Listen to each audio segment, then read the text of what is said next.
शासनपति प्रभु महावीर स्वामी को हम वंदन करते हैं। सभी गुरु भगवंतों को तिकोतों के पाठ से वंदन करते हैं। श्रद्धावान भाई और बहनों, आपके अंदर विराजित आत्मा को माजलगांव से सुभाष कोठारी का सादर प्रणाम, सादर जय जिनेन्द्र। उत्तराध्यायन सूत्र के 7वें वर्ग पर ये मेरा 11वां वीडियो है। हमारा 7वें वर्ग की 6ठी और 7वीं गाथा का हम चिंतन कर रहे थे। इति विषय गिद्धेय महारंभे परिगहे भुज्यमाने सूरम महसम परि ऊडे परंधमे आये कंकर भोइये तुंदिले चिये लोइये अवयम नरे कंके जा येसनम व ये लये। यहाँ पर गुरु भगवान समझाते हैं कि जो जीव सब प्रकार की हिंसा करता है, सब प्रकार के महाव्रत का बंद करता है, ऐसा जीव क्या करता है? महारंभ यानी महापरिग्रह, महाआरंभ। इसीलिए हम कभी कभी संतों की वाणी सुनते हैं, उस समय वो कहते हैं महाआरंभ मत करो। हम तपस्या करते हैं लेकिन प्रोग्राम बड़ा बनाते हैं। काय के लिए बड़ा बनाते हैं? हमारे प्रतिष्ठा के लिए।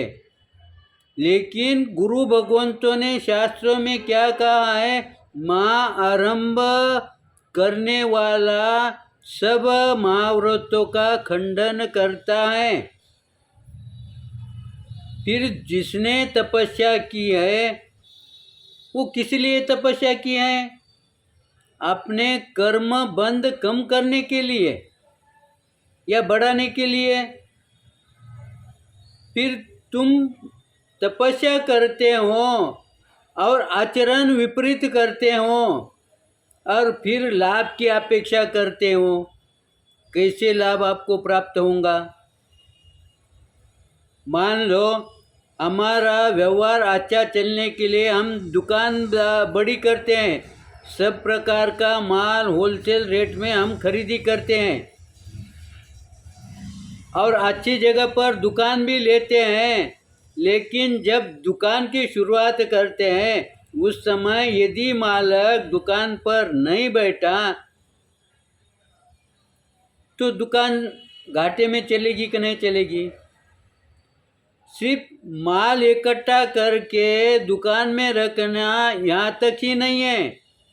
इसीलिए गुरु भगवान समझाते हैं तुम उपवास मास कमन करते हैं यहाँ तक ही नहीं है, लेकिन जब तुम उसकी तपस्या का पालना करते हैं या कोई प्रोग्राम करते हैं उसमें अनावश्यक महाआरंभ मत करो।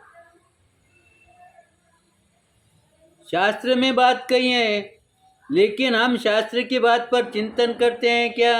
मनन करते हैं क्या? फिर हम क्या सोचते हैं, मैं परेशान क्यों हूँ?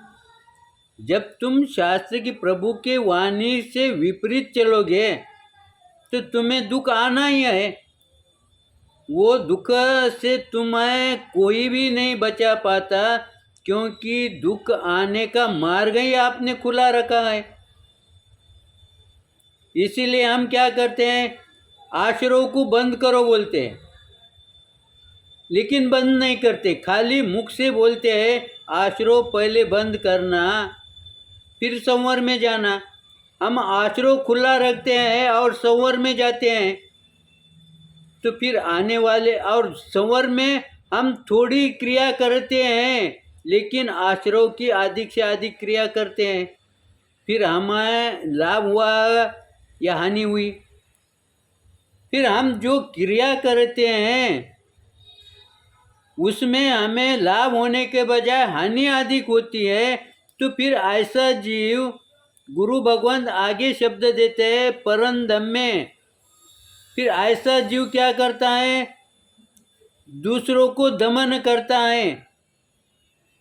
व्यवहार में ये कहाँ बैठती है बात? हम देखा देखी हमारा पोजीशन बढ़ाने के लिए हमारी शक्ति नहीं होते हुए हम बड़ा प्रोग्राम करते हैं, महाआरंभ करते हैं, लेकिन जब उसके परिणाम आने लगते हैं तब हम क्या करते हैं? हम एक दूसरे पर भड़क जाते हैं। हमारा क्रोध बात बात पर जागृत हो जाता है। क्यों जागृत होता है? क्योंकि वो हमारे बस की बात नहीं थी और हमने कर दिया। फिर हमने जो क्रिया की है वो कर्म बंध कम करने के लिए कर रहे हैं कि बढ़ाने के लिए कर रहे हैं? तो फिर ये गुरु भगवान समझाते हैं अभी तक हमारी पुनवानी जागृत नहीं हुई है, लेकिन धन्यवाद दो गुरु भगवंतों को, क्योंकि हम पुनवानी के कारण आज तो भी हम गुरुवाणी सुनने के लिए, उस पर चिंतन मनन करने के लिए कम से कम थोड़ा समय तो हम देते हैं ना। ये क्या कम है क्या? गया सो गया, लेकिन भविष्य के अंदर अब मुझे कौन सी चीज़ के तरफ अधिक ध्यान देना पड़ेगा। इसलिए गुरु भगवंतों ने इस उदाहरण के माध्यम से हमारे दोष हमारे सामने प्रस्तुत किए। अब गुरु भगवान तो हमें व्याख्यान के अंदर समझाते हैं, वो बात हमारे समझ में बैठती क्या? सुन लेते हैं, लेकिन जैसे ही स्थानक से मंदिर से बाहर आ जाते हैं हम उस बात को भूल जाते हैं। क्यों भूल जाते हैं? क्योंकि वो थोड़े समय पर ही हमारे कानों में को स्पर्श कर सकी। लेकिन जब हम यहाँ पर इस गाथा के माध्यम से चिंतन करते हैं तब वो बात हमारे ध्यान में सही ढंग से बैठ जाती है और लंबे समय तक वो रहती है। और उतने समय में जैसे हमारे मोबाइल के लिए जो समय दिया रहता है, उस समय के अंदर उसे रिचार्ज किया तो वो कंटिन्यू आगे चलता रहेगा, लेकिन रिचार्ज नहीं किया वो समय पर बंद हो जाएगा। वैसे ही गुरु भगवान समझाते हैं, जब ये महाआरंभ करने से मुझे क्या दोष लगता है, इसका चिंतन अगर हम इस दो गाथा के माध्यम से अगर 5 मिनट 10 मिनट भी किया तो ये बात लंबे समय तक हमारी ध्यान में रहेंगी। लेकिन इसे भी समय सीमा होती है।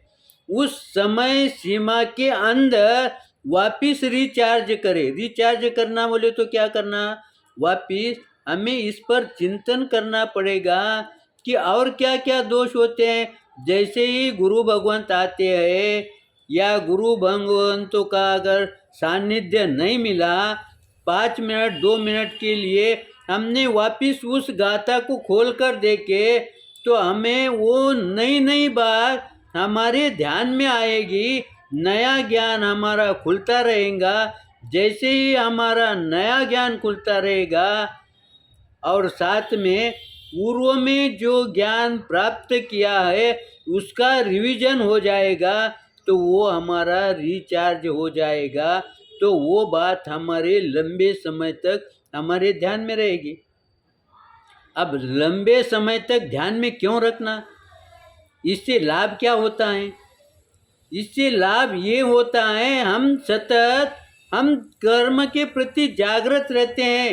हम कर्म के प्रति हमेशा सजग रहते हैं। अगर तुम सजग रहे, कर्म करते समय यदि हम सजग रहे तो हमारे तीव्र कर्म का बंद होगा ही नहीं। फिर ये ऐसे कर्म जब हम बनते हैं तो वो कर्म के लिए हम डेली के पचकान में, डेली के प्रायश्चित में, डेली के अवलोकन में हमारे वो कर्म निष्फल हो जाते हैं। इसीलिए बहुत से जीव हमारे शास्त्र में उदाहरण आते हैं, वो उसी भाव में उन्होंने सम्यक्त्व प्राप्त किया और मोक्ष में चले गए। और इधर हम क्या कहते हैं कि दीक्षा लिए बगैर हमें मोक्ष नहीं मिलता, लेकिन ऐसे उदाहरण है ना, तो फिर उनकी ये पुण्यवानी कैसे बनी? ये पुण्यवानी उन्होंने कर्म होते के साथ उसका प्रायश्चित लिया, और प्रायश्चित लेने के पहले जो कर्म बनते हैं उसमें उन्होंने सजगता रखी। हमारे इस दो गाथा के माध्यम से गुरु भगवंत कहते हैं तुम कर्म करते रहो, लेकिन कर्म करते समय अपने मन की स्थिरता, सजगता बनाए रखेंगे। इस तरह से मेरे चिंतन के अंदर कुछ विपरीत आया होगा तो आप क्षमा करेंगे, सही आया होगा तो लाइक करेंगे, शेयर करेंगे। इसी आशा के साथ ओम शांति।